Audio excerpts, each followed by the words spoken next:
Hola, ¿cómo están? Espero que muy bien, tomando todos los recaudos necesarios para cuidarnos en estos tiempos que nos tocan vivir de pandemia, para cuidarnos entre todos. Bueno, antes de empezar esta breve reflexión para el tiempo de oración, quería contarles una confidencia de cuando yo era chiquita. Saben que los que me conocen más, a mí me encanta la fotografía. Me gusta mucho sacar fotos y también me gusta, no sé, ver exposiciones y fotos de otros fotógrafos. Yo cuando era chiquita muchas veces tenía que hacer tiempo en los conciertos donde mi papá tenía que tocar. Entonces me acuerdo que yo me escapaba y me iba a algunas salas en donde había exposiciones de fotógrafos. Generalmente era en el Teatro San Martín. Ahí había muchas exposiciones. Y a mí me encantaba, me apasionaba ver las capturas de algunas imágenes que se tomaban, algunas eran raras para mí, y veía de todo. Y me gustaba porque en cada una de esas imágenes yo encontraba cosas que me hacían pensar en algo que yo quizás antes no había pensado. Veía en las imágenes propuestas de temas y distintas realidades que el fotógrafo capturaba un instante y lo retrataba. Y digamos que lo exponía en ese momento ahí. Eh, la fotografía es apasionante, tiene muchísimas técnicas y características. Y a mí lo que me gusta, a diferencia quizás de otras expresiones artísticas, es que el fotógrafo, digamos que no crea una nueva realidad como puede pasar con los ambientes que genera la música o con las pinturas que puede hacer un artista plástico o, digamos, diversas expresiones artísticas, sino que el fotógrafo toma directamente una imagen de la realidad, la captura con alguna técnica específica y la muestra. Pero la muestra tratando de expresar una idea, un sentido, pero lo toma todo de la realidad. Él no inventa nada, solamente se enfoca en algo y te lo muestra. Entonces, para mí eso es súper interesante de la fotografía. Podemos ver distintas técnicas, como les decía recién, de colores y sombras, luces y diferentes estilos que se pueden tomar para mostrar algo de la realidad. Sin embargo, hay algunas características de algunas fotos que tratan de imitar el modo en el que el ojo humano ve la realidad. Entonces, por ejemplo, si quieren hacer ahora esta prueba, la pueden hacer. Traten de buscar un objeto que tengan ahí cerca. Bueno, mírenlo fijamente. Ahora, si ustedes tratan de describir lo que se ve en el fondo de ese objeto, seguramente les va a costar muchísimo si yo les digo que no tienen que dejar de mirar ese objeto. Entonces, si yo les pido, bueno, ahora descríbanme en detalle lo que hay detrás. No van a poder porque van a ver todo como borroso. Eso es porque cuando nuestro ojo se enfoca en un objeto, lo que queda atrás es como una especie de perspectiva difusa. Entonces, si ustedes quieren describirme lo que hay atrás de ese objeto, seguramente van a cambiar el foco y el ojo se va a enfocar en la parte de atrás. Y el objeto que tienen adelante va a pasar a estar borroso. Y así no vamos a poder jamás ver las dos cosas enfocadas, digamos, a la vez. De alguna manera nos vamos a tener que enfocar en una de las dos cosas. Así funciona nuestro ojo. Ya sé que parece una obviedad, Paula siempre con estas obviedades, pero a veces también podemos aprender cosas de las obviedades. Yo creo que Jesús tenía bien en claro esta obviedad y él sabía muy bien cómo funcionaba el ojo humano y cómo funciona también nuestra mirada espiritual. Ahora sí, los invito a compartir en Hebreos, el libro de Hebreos 12, versículo 2. Se los voy a leer. Dice: puestos los ojos en Jesús, el autor y consumador de la fe, el cual, por el gozo puesto delante de él, sufrió la cruz, menospreciando lo oprobio, y se sentó a la diestra del trono de Dios. Consideren a aquel que sufrió tal contradicción de pecadores contra sí mismo, para que vuestro ánimo no se canse hasta desmayar. ¿Qué nos enseña este versículo?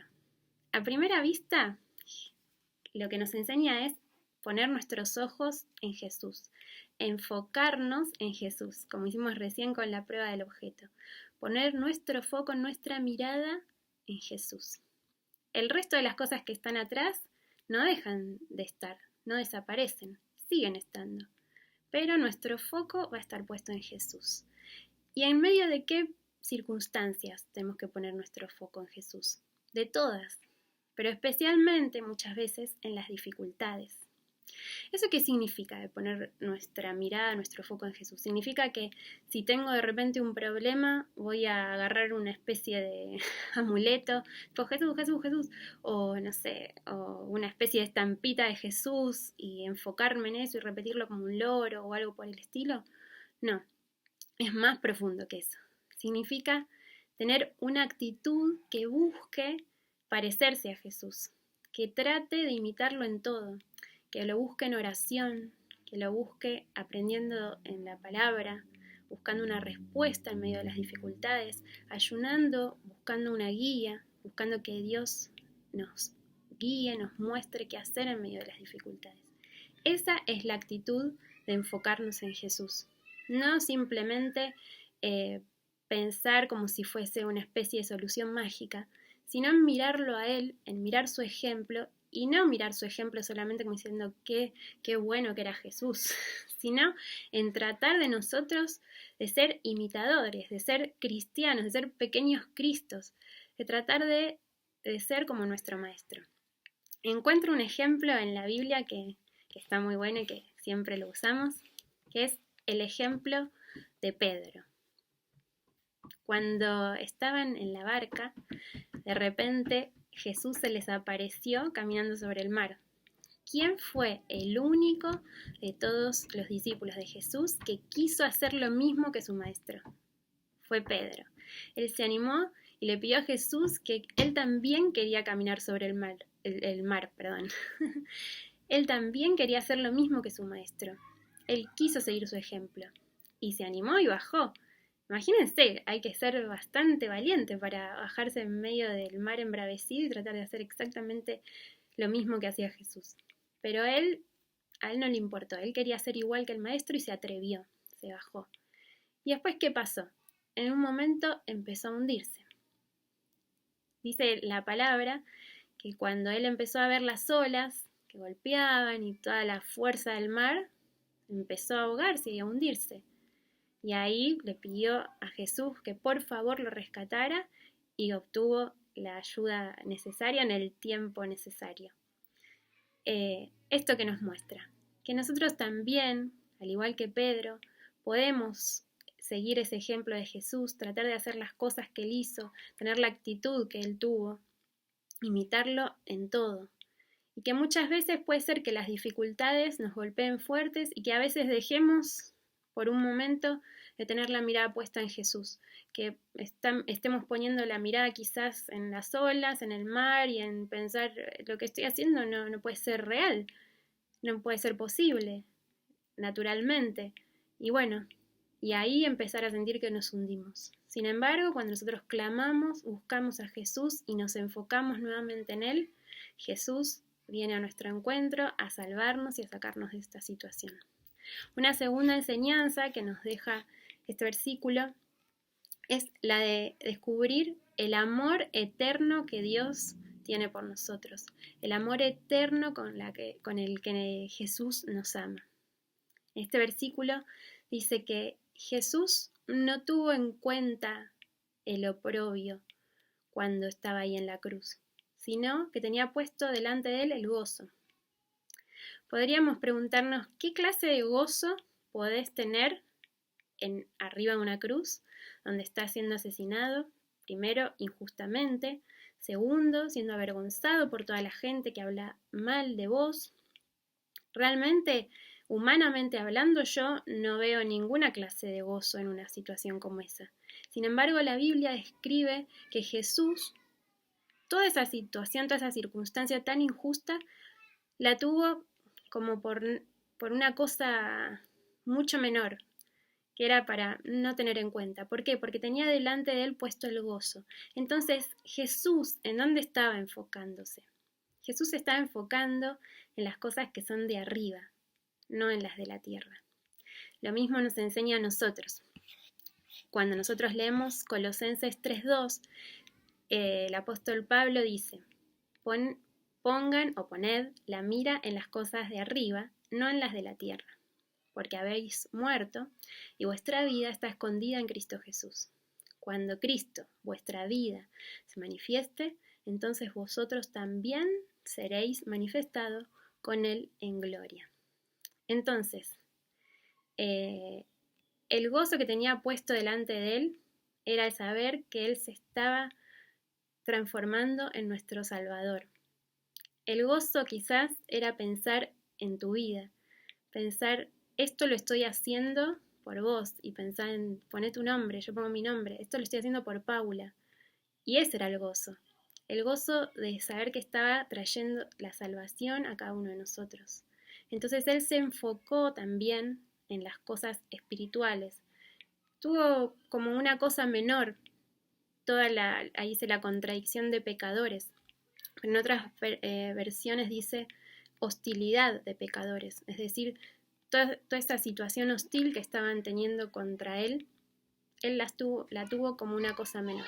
¿Por qué? Porque se aferró a ese gozo, se enfocó en las cuestiones espirituales, en el ser nuestro Salvador, en el amor que tenía por tu vida. Se enfocó en vos en ese momento y ese era el gozo de Jesús. Imagínense cómo nos ama. Y para terminar, un tercer punto que encuentro de enseñanza en este versículo. Enfocarnos en Jesús nos impulsa siempre hacia adelante. Al final del versículo nos da un consejo, dice, consideremos a Jesús, su ejemplo, su amor, para que nuestro ánimo no se canse hasta desmayar.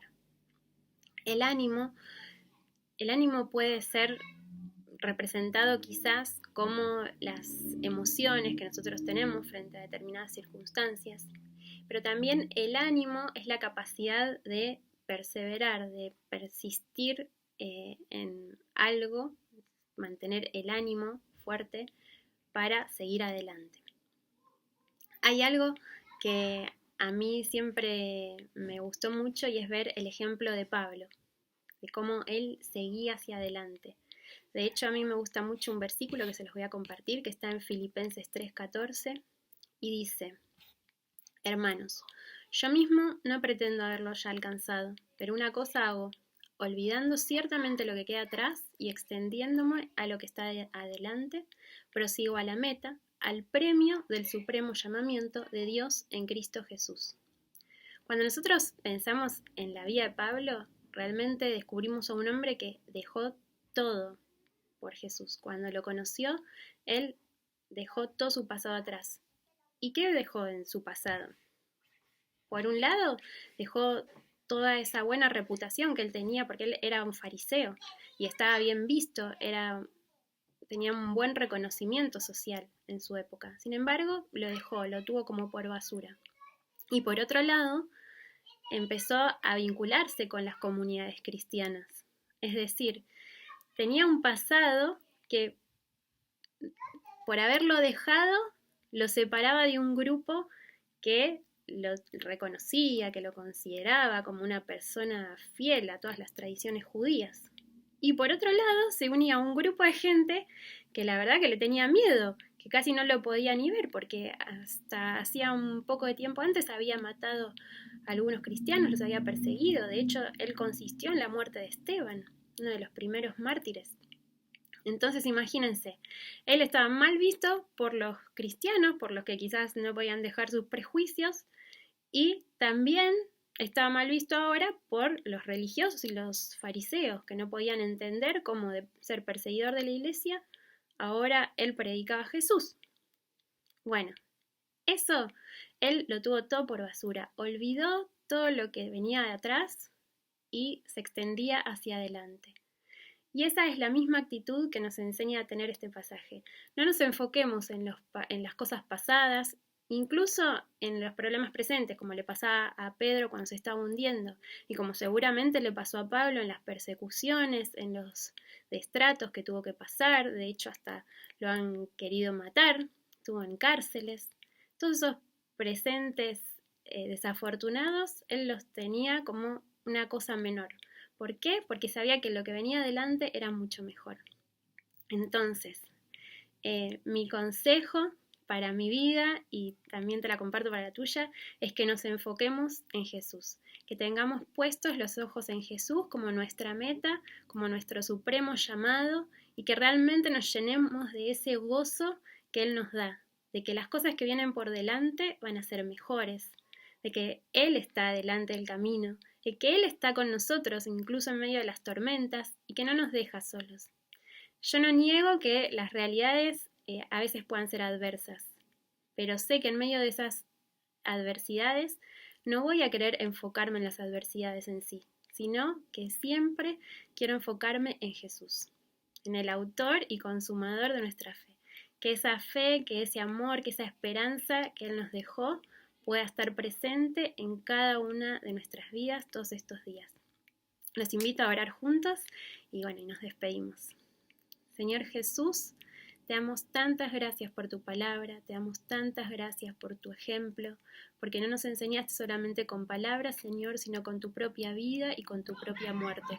Señor, nosotros confiamos en vos y en este momento quiero pedirte que bendigas cada una de las vidas que está orando, que te busca, Señor, que llenes cada corazón, cada espíritu con tu Espíritu Santo, que vos suplas toda necesidad, que vos sanes toda dolencia y que vos proveas cada una de las cosas, Señor, que vos conocés mejor que nadie.